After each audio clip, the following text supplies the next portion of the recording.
मान को हुक्म दिया हुजूर अलैहिस्सलाम के वसीले से, फरमाया कि जहाँ जिस जगह खड़े होके हज़रत इब्राहीम अलैहिस्सलाम बैतुल्लाह शरीफ की तामीर करते रहे, एक पत्थर था जो आज भी बैतुल्लाह शरीफ में महफूज है, उसको मकाम इब्राहीम कहा जाता है। वहाँ हज़रत इब्राहीम अलैहिस्सलाम के मुकद्दस कदमों के निशानात भी आज मौजूद हैं।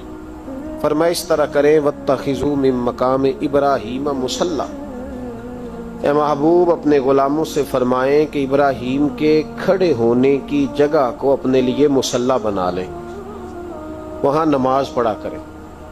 उस जगह पे सूरह बकरा की आयत नंबर 125 है।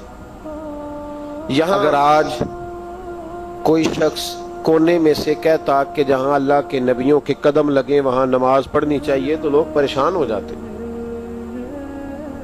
मैंने देखा है लोगों की संजीदगी को ठेस पहुंचती, ये आप क्या कह रहे हैं। लेकिन खुला हुक्म, ये बहुत बड़ी बात है। अगर आप इस पे थोड़ी देर गौर करें, बहुत ही बड़ी बात कि फरमाया जहां मेरे नबी के कदम लगे, वत्तखिज़ू मिन मकाम इब्राहीम मुसल्ला, तुम उस जगह नमाज पढ़ा करो। क्या बात है, माशाअल्लाह।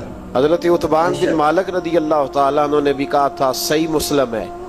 अर्ज की या रसूल अल्लाह सल्लल्लाहु अलैहि वसल्लम कभी मेरे घर भी तशरीफ लाए।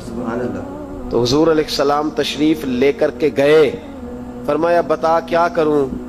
अर्ज की हुजूर किसी जगह 2 रखते पढ़ दें, मैं जब तक जिंदा रहूंगा वहां नमाज ही पढ़ता रहूंगा।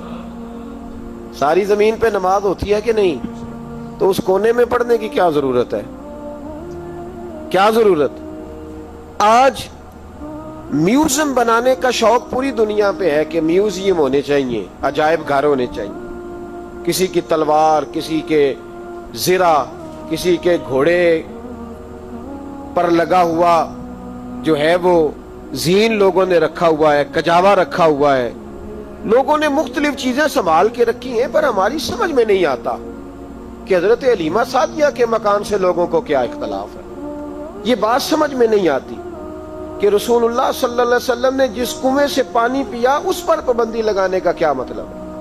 नबी पाक सल्लल्लाहु ताला अलैहि वसल्लम जिस दरख्त के साये में बैठते रहे, उन दरख्तों से लोगों को बचाने का क्या मतलब है।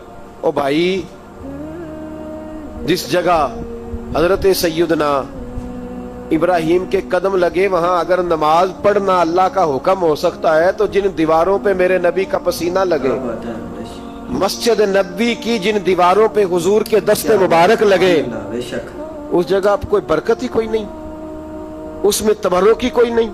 इतना खुश